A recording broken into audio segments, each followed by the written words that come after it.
FM. So welcome to another episode of the Disability Life podcast. I'm Peter, as always, and today I'm joined by a Scottish athlete by the name of Paul McIntyre. Welcome along, Paul. Welcome. Thank you, Peter. Yeah. So, Welcome. as I just said, you're Scottish and you're a BC4 Boccia athlete. Yeah, that's true. Yeah. Tick. First one, right? Oh, tick, you've got a wee tick there, aye. And I actually met you at the UK Championships. That's correct, yes, you met me there, aye. Yeah. It's a very enjoyable tournament, enjoyed that yourself. And you became fifth in that one, didn't you? Yeah, I became fifth, fifth, fifth. Yeah. That's okay. Well, I was expecting you to get there a bit higher, but let's not talk about that. I would love to get higher, but that's just the way it goes sometimes. That's Boccia, it's best sport as well. Yeah. So, I know you're on a wheelchair, but what is your disability, by the way? I've got Becker's Muscular Dystrophy. I thought so. So I hope you don't mind me asking, but obviously, muscular dystrophy is 25 to 30-year-old sort of life expectancy. You're 35, so how does that? Is it just... For me, I've got a different type than some other conditions, so it's a very different type. So I've got a friend that I know that's got the same condition as me, and he's 60. He'll be 60 on his birthday. So he's got muscular dystrophy. He's got Becker's muscular dystrophy. Wow. There's certain types of muscular dystrophy that you have got a life expectation. But I know people that have got the condition like that, and they're 30. I think he's about 38. My other friend that I know, 30-year-old, doing incredibly well. So I can go to 60. I'll be quite happy, and I've still got my hair, so I'll be all right, I think. Well, that pretty much explains why then.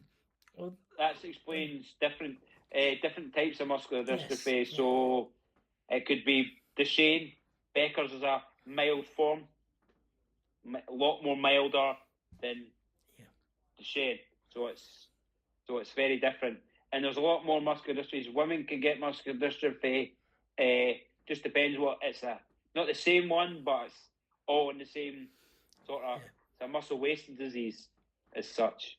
So there's quite a lot of things with muscular dystrophy that people have got different conditions. Yes. You can, as they say, I'm probably lucky. I'm on the lucky side of things.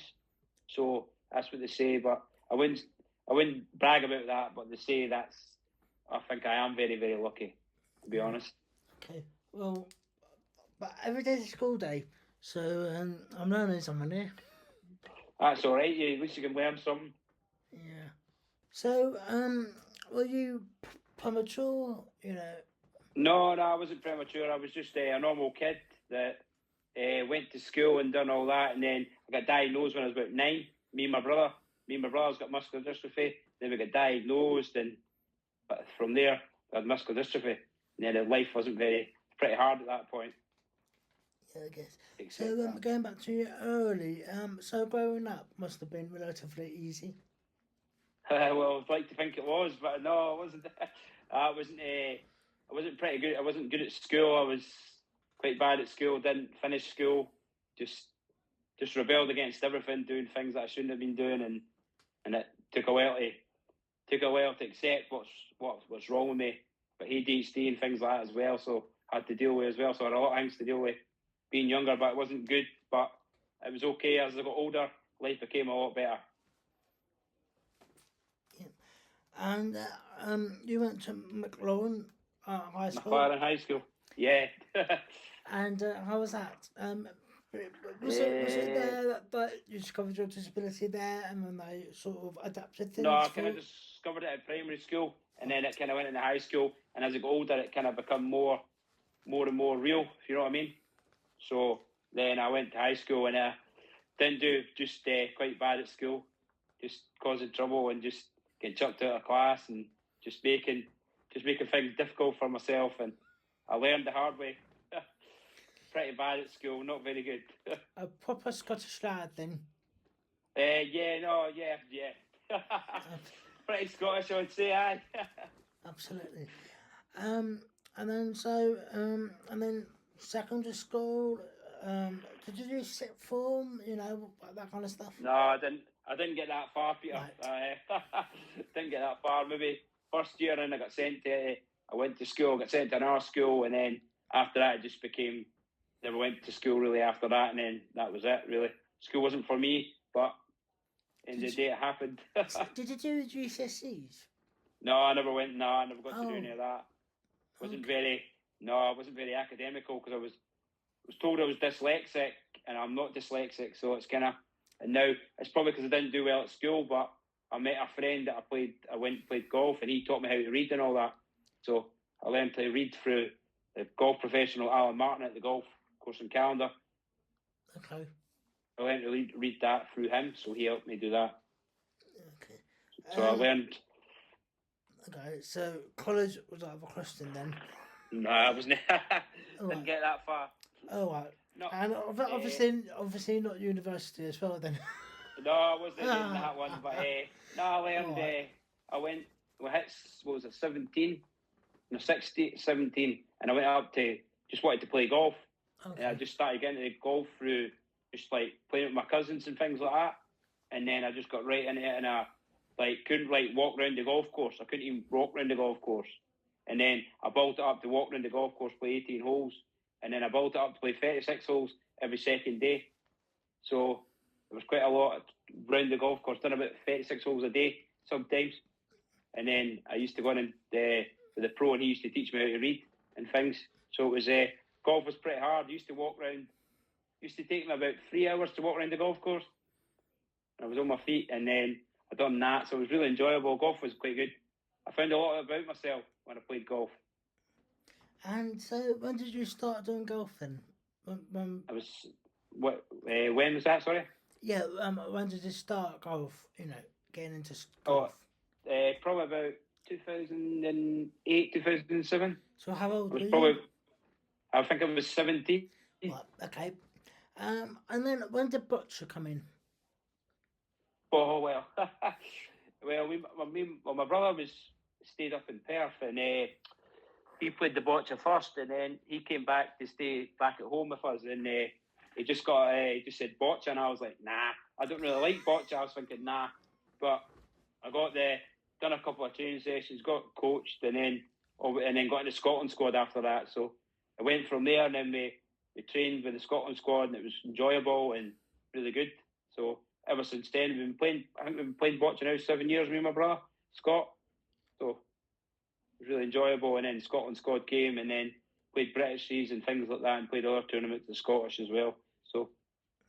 And did that start after your golf, Yeah, well, I went off my feet. So I went off my feet when I was 25. So I'd done that maybe 5 years after golf. Okay. So it took a wee to find a gap, to find something again, because it was quite difficult to find that. But I found Boccia, luckily, through my brother. I was going to say, when did you find out about Boccia, but how did he find out about it? Well, he was up in Perth, and he stayed up in Perth, and he went to this club or something, and he went to that, and he enjoyed it, and he was talking about it quite a bit, and I was like, you'd like that, and then it went from there, sort of thing. Fair enough. So, and then you obviously stuck with Boccia since, but why was that? Why did I stick with Boccia? Well, Boccia was quite tough. I went to the British Open the year before that and didn't really do nothing. I really questioned myself, why am I still playing Boccia? Questioned that, and then obviously through coaches and things, my coach Scott McGowan and Claire and things, all the coaches around me, and we managed to find something to make it work again for me, and I enjoyed it, and I came back stronger this year. So I really enjoyed the British Open this year because I played really, really well, and obviously results sometimes don't go your way, but that's just how it goes. And let's talk a bit more about your so I've written down here on your Facebook, I've looked at the languages that you could speak. I wish I could speak that. I struggle to speak Scottish, don't worry about that. So Just a wee bit of sarcasm there, I think. so did you actually know any languages, or was it just something you just? No, it was just a bit of a fun thing. I think I done that years ago. Okay, fair enough. I done that when I was young. I was young at the time. I've not changed it. I should really change that. I'll cross that out then. You cross that out. Cross that out the questions of listing. So tell me about the achievements that you were telling me just before we started. Achievements that I've done. I walked the London Marathon in 2010 when I was on my feet. I was meant to do it in 3 days, but I done it in 2. So it was quite hard going, doing the London Marathon.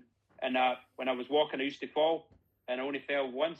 So I was quite happy with that. But when I got to the end of it, I just wanted to go home, but I was total drained, so it was hard.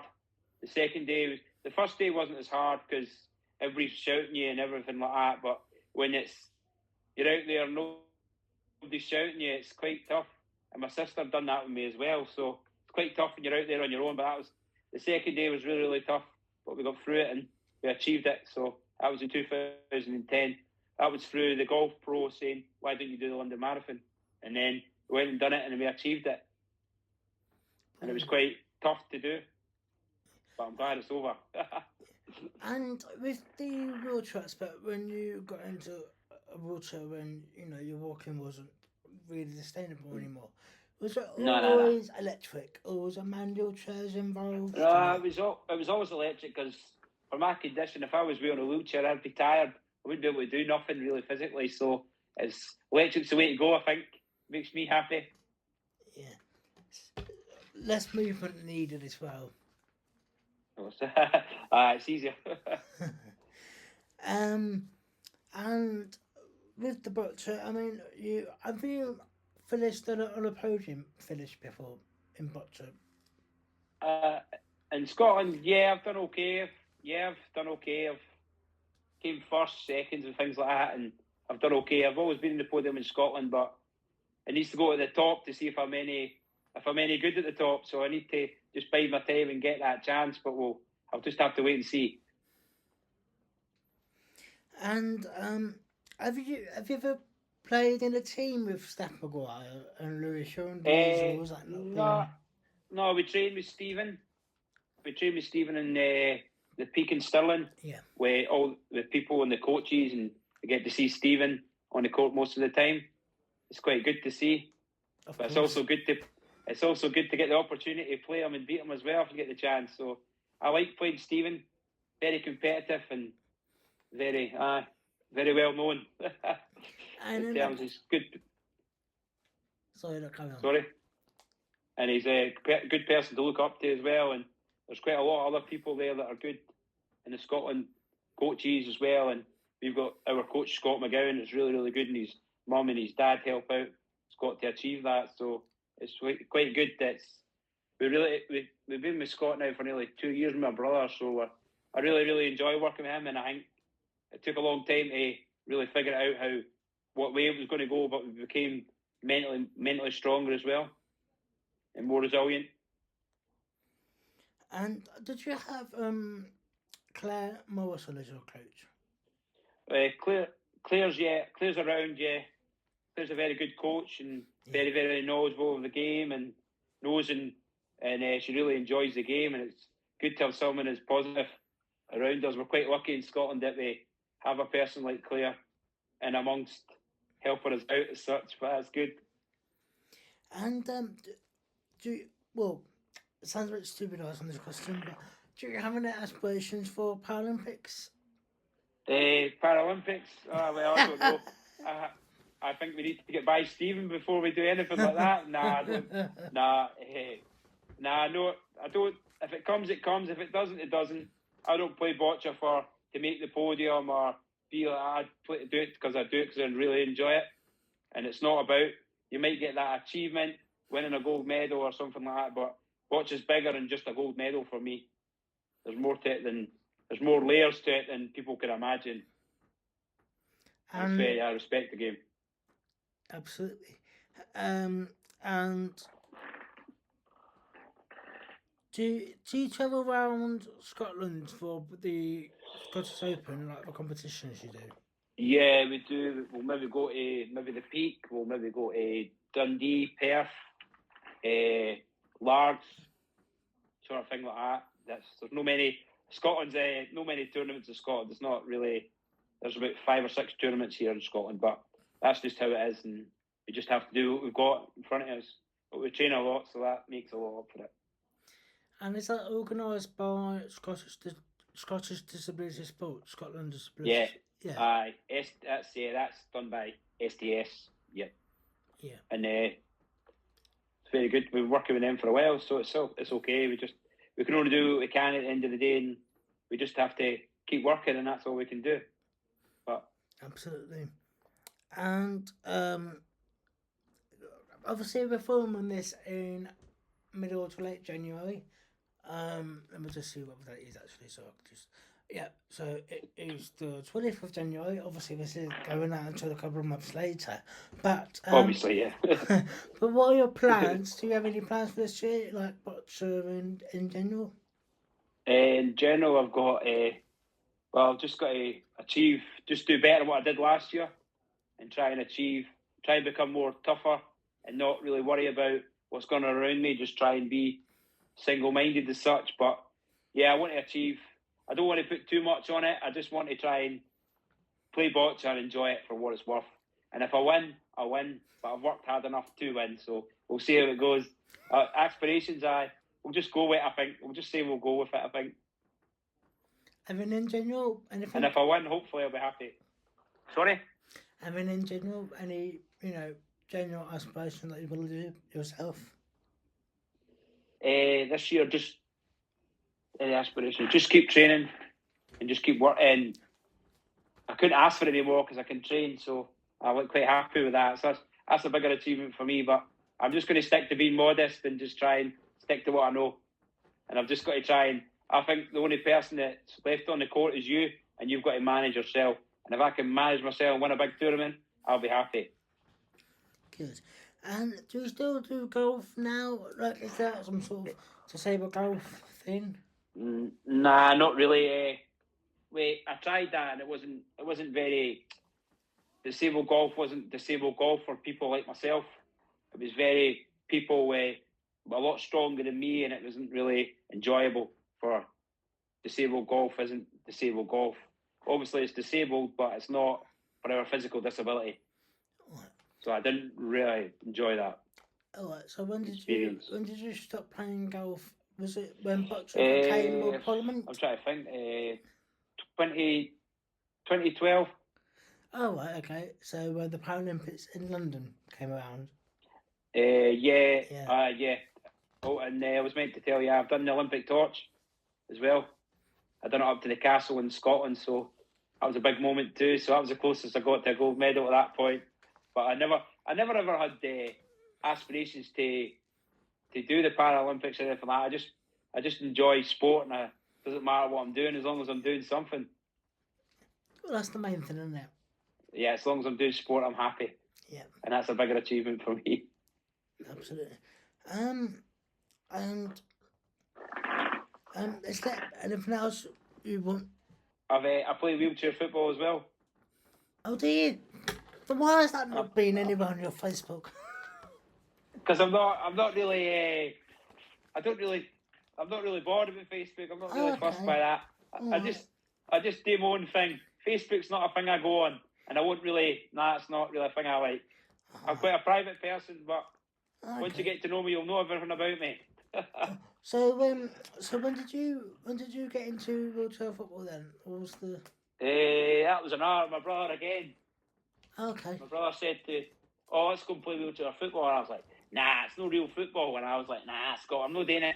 And then I went into wheelchair football, and then what else did we have? We won the first division in Scotland. We won that with the team that we won it. Well, it was quite good. Won that twice, and then my brother stopped playing football, and then I play for Clyde now. So I play for Clyde.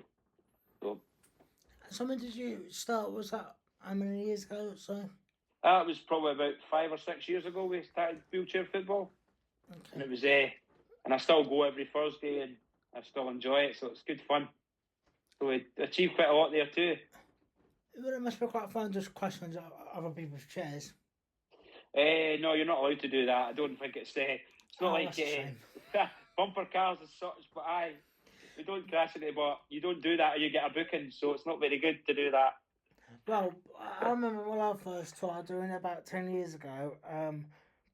That was an occasional thing that did happen. But, rules have changed since, I suppose, and all that, Sometimes you do end up crashing into each other, but... It's a different level, and especially in England, it's a different level. In Scotland, it's not as big, but we're trying. Okay. So, I think in Scotland, it's not very big, but we're trying. But you can see down in England, it's doing really, really well down there, and they've won European Championships. We just hope that we can emulate that, but we'll just see where we can go with that. But football's doing okay in Scotland, but Scotland's a small place, so we just have to keep going. So, how many teams? I mean, obviously, because Scotland's, population is... You've got 1, 2... In the top division, or just in general, I think there's maybe about 7 or 8, 9, 10 maybe. Oh. I don't have a ball figure, but I think about 10 or 10. So, that's fine. So did you just play against each other in some sort of league thing? We play in the league. We play in the Scottish League, and we play every end of the month every month. So we're doing end of March, and we'll do that. We'll do that for a few months, and then we'll do cup games, and we'll do other cup games. We'll play friendlies. We'll go to the training every Thursday. So football's quite demanding, and it's quite good to get away from boccia, because boccia's more physically demanding. Yeah. Boccia's very demanding on your body. It takes a lot out of you, but it's good for you too, because it's good to have with the type of condition I've got. It's good to have a balance between it, because playing boccia all the time is good, but you need to get away from it. You do. You need to get you need to have a good balance, especially in life as well. So that's why I like the football as well. It's good. So was there trying to be playing for Celtic or Rangers at any point then? Well, it's not that far advanced. Celtic Rangers not involved with it. Then now, I don't know what's happened there, but we'll see. I mean, as in aspiration football teams. Who do you support? I support Celtic. Yeah. Yeah. Thought so. No chance of you going to Rangers then. Well, depends on much money they're giving me. And so, has there been any times where boccia and football clash on a particular weekend? Yeah, there was one occasion, but I don't want to talk about that. It did clash, but I think sometimes you just got to go for what you feel at the time. Aye. And we're going towards the end now of the Ride of Christine. And so what tips or advice would you give to other people with muscular dystrophy? Advice, that's quite tough. Advice, that's what would I give them? Just be yourself. Don't always people tell you no. Sometimes maybe don't ever give up on what you believe in yourself. And always be happy. Don't ever think the worst, because life's hard enough. So just keep going and smile on your face, and you'll be happier. So I wouldn't give too much advice, because you've really got to find that out yourself for people. But anybody young that's got muscular dystrophy, I'd say football, boccia, and any sport you can get your hands on, go and do it, because it'll give you confidence. So that's what I would say. I should be on a cushion. Yeah, I don't know about a cushion. I'll maybe turn my back in it right enough.